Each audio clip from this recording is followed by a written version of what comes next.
Thank you, Andy. Thank you, Mandy and Tim.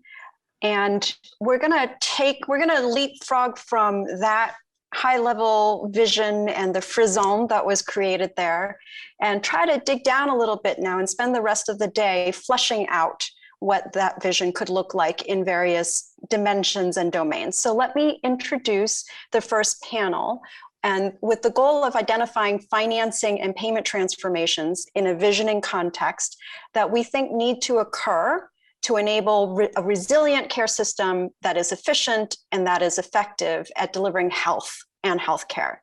So I first want to just level set, because I think oftentimes we throw around the terms financing and payment as if they were twins and interchangeable. And it's useful to draw some distinctions so that we can be concrete when we're talking about solutions. So in the minds of the committee, we think of financing as the processes for how resources flow into the system that then pays out payments as resources for the services rendered on the other end to patients. So financing is how it goes in, payment is how it goes out. Of course, there are some muddy middles because sometimes a specific entity may be responsible for both financing and payment, as many insurers and payers are. But that's a distinction that we'll try to stay on top of as we go through these conversations. Let me introduce the speakers on our first panel.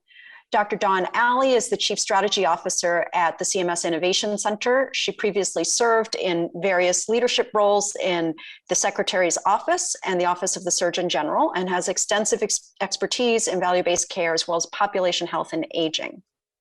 Len Nichols is an economist and non-resident fellow of the Health Policy Center at the Urban Institute and Professor Emeritus of Health Policy at George Mason University. Len has been intimately involved in health reform debates for decades now, sorry to date you, Len, as well as policy development and communication with media and policymakers. He served as senior advisor for health policy at OMB in the Clinton administration. And then Dr. Benjamin Kligler is Executive Director of the Office of Patient-Centered Care and Cultural Transformation at the Veterans Health Administration. He's a family practice physician who's been working clinically as an educator, researcher, and administrative leader in complementary and integrative medicine for over 25 years. So let me first turn to Dawn to lead us off with your perspective, Dawn, sitting as you do from a federal position of what the vision could look like. Thank you so much, Mai. I'm delighted to have the opportunity to talk with and hear from this group today. Next slide. I'm going to be speaking from the perspective of the CMS Innovation Center. So I wanted to briefly anchor you all in our work. The Innovation Center is charged with testing innovative payment and service delivery models with the goal of improving quality and reducing costs. And as you can see here on the slide, we are blessed in our statute with 3 scenarios for success. And this is really for us about the idea that we want to achieve more health per healthcare dollar. That is how we're thinking about value. We also have a mandate to evaluate each of our models, and if they meet one of these 3 statutory criteria, the opportunity to expand them nationally or extend them in time. And so this creates a great learning lab for us to better understand the role that value-based care can play in system transformation and to drive some of that transformation. We now have 10 years of experience under our belts testing different payment models, and we've spent a lot of time in the last year looking at what we've learned and where we go from here. I think you're going to hear more about that where we go from here on Wednesday from my boss, or later this week, I should say, from my boss, CMMI Director Liz Fowler. And we're still shaping that vision and very eager to hear the work that's coming out of this group. But for now, I'm going to talk about some of the foundations that we view as critical to financing whole person health and population health, as Mai just articulated, and really thinking about these as building blocks for system change. So I would argue that the first key building block is care for an attributed population. For most, at the entry point of value-based care, that's going to be accountability for a panel of attributed patients. And that, what we've seen is that accountability, when paired with actionable data on those patients, can unlock really meaningful quality improvements. And these are things like better managing transitions and post-acute care, and improving quality on basic measures like, are we assessing depression? Are we increasing the rate of things like pneumococcal vaccinations? These are really meaningful changes to providers who've previously been stuck on a fee-for-service treadmill. But they are not what most of us are thinking about when we think about whole person health and population health. Again, this is sort of the basic foundation where we have to begin. The second ingredient is meaningful accountability for cost and quality.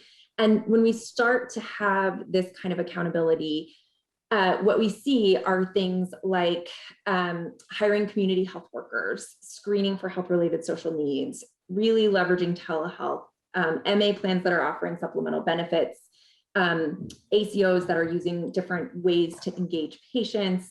I really loved framing that was in the National Academy of Science and Medicine report on primary care that came out a couple of weeks ago, this idea that we want to pay for care teams to care for people, not for doctors to deliver services.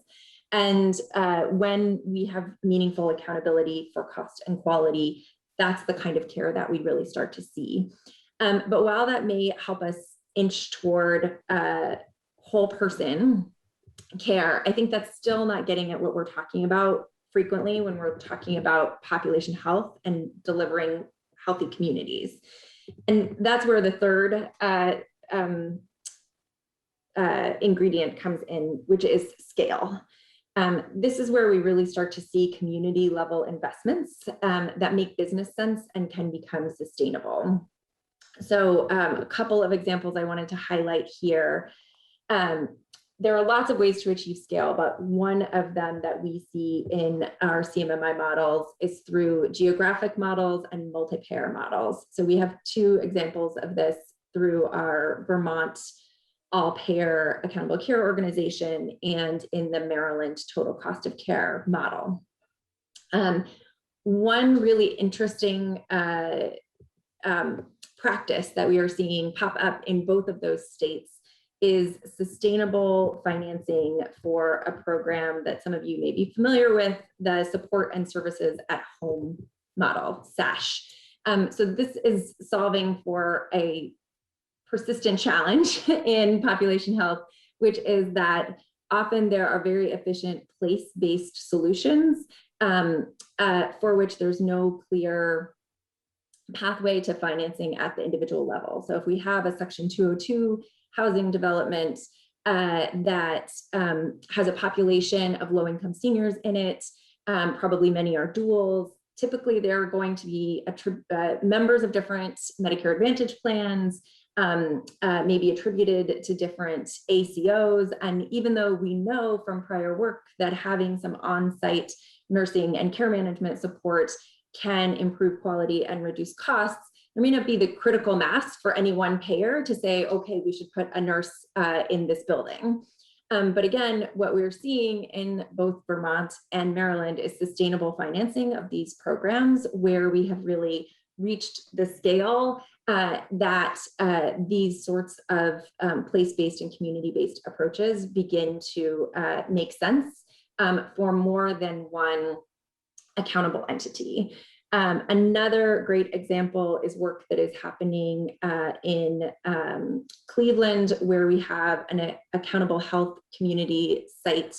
The quarterback there is the United Way, and they are using a model that I think Len is going to talk more about to convene local at-risk entities to pool resources to develop new community level health promoting resources. So there are lots of bright spots that we see, but it really requires us getting to that point where we have accountability at scale. I'm focusing here on issues that are related to payment because that's where I come from and what we do at the CMS Innovation Center. But I think as Mandy and Tim were touching on, payment is really only one enabler of the system transformation that we're talking about, and payment changes alone aren't going to get us where we need to be.